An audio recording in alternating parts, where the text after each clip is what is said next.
The reception had been flawless until the speeches started. 200 guests filled the grand ballroom at the Lakeside Inn. Champagne flowing, string lights casting a warm glow over tables decorated with hydrangeas and white roses. My wife Elena looked stunning in her wedding dress, her hand warm in mine as we listened to my best man's toast about how we met at a charity gala 3 years ago. Then my mother stood up. She didn't wait for the speeches to end. Just stood, tapping her champagne glass with that distinctive Tiffany ring she always wore. Her Chanel No. 5 so strong I could smell it from 3 tables away. "I have an important announcement," she declared, her smile brilliant and sharp. "About the lake house." Elena's fingers tightened around mine. We both knew what was coming, we just didn't know how bad it would be. As many of you know, Elena's parents very generously gifted the newlyweds a lake house in the Adirondacks, Mom continued. A 4-bedroom property on 12 acres, worth approximately $1.8 million. An extraordinarily generous gift. The murmurs started immediately. Elena's parents, Maria and Robert Chun, exchanged worried glances from their table. However, after careful consideration, "Your father and I have decided that the lake house should go to your brother instead," Mom said, looking directly at me. "Derek has always loved the outdoors. He'd appreciate it so much more than you would, Michael. You're so busy with work you'd never use it. This way, it stays in the family where it belongs." The silence was crushing. My brother Derek stood up, grinning like he'd won the lottery. He high-fived my father, who was beaming with pride. "Come on, Mike, it's just a summer home," Derek said. "You've got Elena's family money now. You don't need it." "I actually need this." I opened my mouth, but Elena squeezed my hand gently. When I looked at her, she was perfectly calm. That particular calm I'd learned to recognize over 3 years together, the one that appeared right before she destroyed opposing counsel in court. She stood gracefully, smoothing her wedding dress, then reached for the jacket of her suit that she'd draped over her chair. She put it on over her dress, an incongruous combination that somehow looked both absurd and intimidating. The band stopped playing mid-note. "That's fascinating, Margaret," Elena said, her voice carrying across the ballroom with courtroom clarity. "Because the lake house isn't actually a gift to Michael and me." My mother frowned. "What are you talking about?" "I'm talking about the fact that I'm a property attorney," Elena said. "Specifically, I specialize in real estate law and estate litigation. I'm a senior partner at Chun and Associates. And when your husband called my parents 6 weeks ago suggesting they make the lake house a family contribution, instead of a gift to us, my father called me immediately." She pulled a document from inside her suit jacket. "I hadn't even known she'd brought it." "This is the deed to the property," Elena continued. "It was transferred to the Elena and Michael Hayes Family Trust on November 3rd, 3 weeks ago. The trust is irrevocable. Michael and I are the sole trustees and beneficiaries. Your family has exactly 0 legal claim to it." My mother's face went pale. "That's not we were going to discuss this." "You weren't going to discuss anything," Elena said. "You were going to announce it publicly at our wedding, counting on Michael being too polite to make a scene. Then you'd pressure us privately until we handed it over to Derek. That's not discussion. That's manipulation." She pulled out another document. "And speaking of manipulation, let's talk about the college fund." My stomach dropped. "What college fund?" Elena looked at me, her expression softening slightly. "Your maternal grandmother established a college fund for you in 1989. Initial deposit of $60,000. By the time you turned 8 in 2007, it was worth $138,000. She turned back to my parents. "You told Michael the fund didn't exist, that his grandmother had left everything to charity, but that was a lie. You withdrew the entire amount in August 2007 and used it to pay for Derek's college education." Derek's grin had vanished. "That's not true. Mom and Dad paid for my college." "Your parents paid for your college with Michael's money," Elena corrected. "I have the bank records. The withdrawal slip has your mother's signature. The money was deposited into an account used exclusively for Derek's expenses, tuition, housing, a car, spring break trips to Cancun." She pulled out more papers. "Then there's the inheritance. Michael's grandfather, your father, Margaret, died in 2015. His will left specific bequests to both grandchildren. Derek received $50,000. Michael was supposed to receive $75,000 and the grandfather's vintage car collection, valued at approximately $90,000.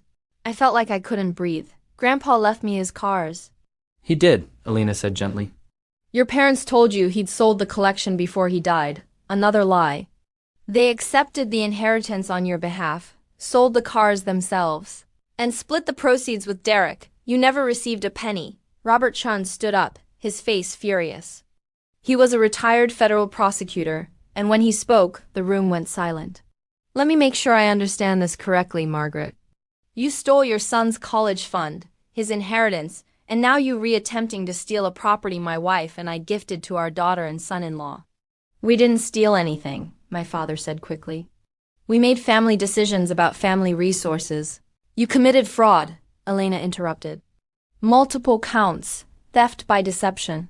Forgery because I have the withdrawal authorizations that supposedly bear Michael's signature and a handwriting analyst has confirmed they're fakes. And attempted property fraud for trying to claim our lake house. She pulled out yet another document.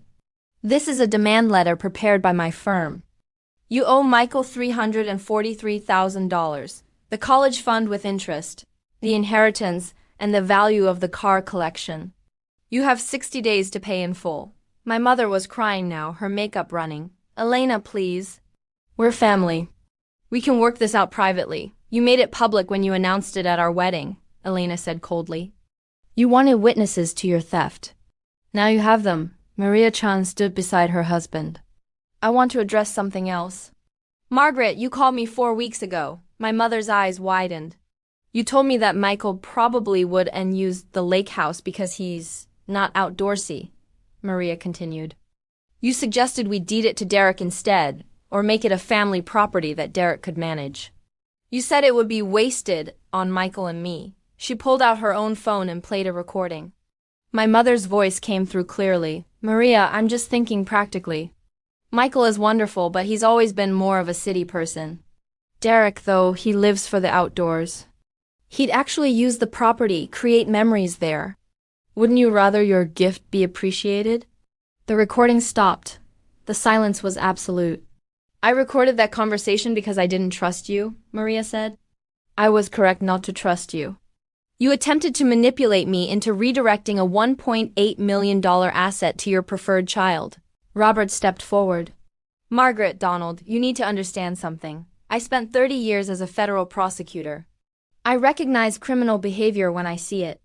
What you've done constitutes a pattern of fraud spanning 17 years. The statute of limitations hasn't run on most of it. He looked at Elena. What are you recommending? Full restitution within 60 days, or we file criminal charges, Elena said. I've already consulted with the district attorney's office. They're very interested in the forged signatures alone. That's felony forgery in this state. A woman stood up from one of the back tables, someone I didn't recognize. She walked forward with a badge clipped to her belt. I'm Detective Sarah Morrison, White Collar Crimes Division, she said. Miss Hayes contacted me 2 weeks ago about this case. I've been reviewing the evidence. It's substantial. She looked at my parents. You're being given a choice. Pay restitution in full, sign a legally binding agreement never to contact Michael again, and we don't file charges. Or refuse, and you'll be arrested for fraud, forgery, and theft. Those charges carry potential prison time. My father's face was bright red. This is entrapment. This is consequences, Detective Morrison said. You committed crimes. Your son's wife is an attorney who documented everything. Now you face the outcome of your choices. Elena pulled out one final document. This is the settlement agreement. $343,000 in restitution. A no-contact order. And a notarized acknowledgement that you have no claim to any property, assets, or gifts belonging to Michael and me. Sign it now or Detective Morrison will arrest you at your son's wedding reception. My mother reached for the document with shaking hands. We don't have that kind of money. Then you'll sell assets, Elena said. Your house is worth $580,000. You can downsize, or you can go to prison. Your choice. My mother looked at me, tears streaming down her face. Michael, please. We're your parents. We made mistakes, but we love you. You stole from me for 17 years, I said quietly. It was the first time I'd spoken since Mom's announcement. You lied about Grandma's college fund. You lied about Grandpa's inheritance. You sold his cars without telling me. And tonight at my wedding you tried to steal a $2 million property. That's not love. That's theft. Derek found his voice. Mike, come on. We're brothers. You got a free college education with my money, I said. You got half of my inheritance. You've been living off what was stolen from me your entire adult life. We're not brothers. We're a thief and his victim. I stood up and Elena stood with me. You have 60 seconds to sign that agreement, I said. Or Detective Morrison arrests you both. Choose. They signed. My mother's hand shook so badly she could barely write. My father's signature was a jagged scrawl. Derek stood frozen, watching his world collapse. Detective Morrison took the signed agreement. You have 60 days to pay. If you're even $1 short or 1 day late, I execute the arrest warrants. Understand? Yes, my mother whispered. Now leave, Elena said. You're not welcome at our reception. They left. My mother was sobbing so hard she could barely walk. Derek followed, arguing with Dad in fierce whispers. The ballroom door closed behind them. The silence stretched for exactly 5 seconds. Then Robert Chun raised his champagne glass. To Michael and Elena, he said loudly. May your marriage be built on honesty, respect, and the courage to demand what you deserve. The guests erupted in applause. The band started playing again. People crowded around us, congratulating Elena on her performance, telling me I'd done the right thing. But I was staring at Elena, at the suit jacket over her wedding dress, at the document still in her hand. How long have you known? I asked quietly. About the college fund. 3 months, she said. Your mother called my parents about the lake house 12 weeks ago. That's when I started investigating your family's finances. Why didn't you tell me? Because you would have tried to handle it privately, she said gently. You would have called your parents, asked for explanations, given them chances to manipulate you. I needed to document everything first, build an airtight case. Then present it publicly so you'd have witnesses supporting you instead of gaslighting you. She was right. If she'd told me privately, I would have doubted myself. I would have made excuses for them. Thank you, I whispered. Always, she said. 60 days later, my phone pinged with a bank notification. Wire transfer received. $343,000. Elena and I were at the lake house. Actually, our lake house. We'd spent the weekend furnishing it, making it ours. They paid, I said, showing her the notification. On time and in full, she said. Good. What did they sell? Their house, according to my investigator. Got $570,000 for it. After the mortgage payoff and our restitution, they have about $140,000 left. Where are they living? 2-bedroom condo in a retirement community, she said. Derek moved in with them. Apparently, his wife left him when she found out about the stolen inheritance. I sat with that information for a moment. Then, do you think I should feel guilty? Do you? Elena asked. No, I said. They stole from me for 17 years. They tried to steal from us at our own wedding. They faced consequences. That's not cruelty. That's justice. Good, she said. She kissed me and went back to unpacking books. I stood on the deck, looking out over the lake, and felt nothing but peace. 6 months after the wedding, my mother sent a letter through Elena's law firm, in compliance with the no-contact order. Michael, I'm writing because I need you to understand something. What we did was wrong. All of it. The college fund, the inheritance, trying to take the lake house. We thought we were being fair. Derek struggled more than you did. He needed more help. We thought you'd understand, but we were wrong. We stole from you. We lied to you. We treated you like a resource instead of a son. I'm sorry. Your father is sorry. We know it's not enough, but we wanted you to know, Mom. I read it once, then filed it away without responding. Elena found me staring at the file folder an hour later. You okay? Yeah, I said. She apologized. Sort of, do you want to respond? No, I said. An apology doesn't erase 17 years of theft. It's a start, but it doesn't rebuild trust. The no-contact order stayed in place. A year after the wedding, Derek tried to contact me. He showed up at my office building, waiting in the lobby. Security called me. "Mr. Hayes, your brother is here. He says it's urgent. Tell him I'm not available," I said. And if he comes back, call the police." "There's a no-contact order." Derek never came back. 2 years after the wedding, Elena and I were having breakfast at the lake house when she told me she was pregnant. "We're having a baby," she said, her hand on her still flat stomach. I kissed her, overwhelmed. "I want to do it differently than my parents did." "We will," she promised. "Our kid will know they're valued for who they are, not compared to siblings. Not used as a resource." Our son was born that December. James Robert Hayes. He had Elena's dark eyes and my stubborn chin. When he was 3 weeks old, my mother sent another letter asking to meet her grandson. I threw it away without reading it to Elena. James would never meet people who thought stealing from family was acceptable. 5 years after the wedding, my father died. Heart attack. My mother's attorney called Elena, not me. "Your mother-in-law wants Michael to know about the funeral." Saturday at noon, Elena relayed the message. "I was at the lake house with James, teaching him to fish." "No," I said. "I'm not going. You're sure?" He stole from me for 17 years and never apologized, I said. I don't owe him a funeral appearance. I didn't go. Didn't send flowers. Didn't acknowledge it. 10 years after the wedding, Elena and I were celebrating our anniversary at the lake house when James asked about my family. "Mama said you have a brother and a mom," he said. He was 9 now, curious about everything. "How come we never see them?"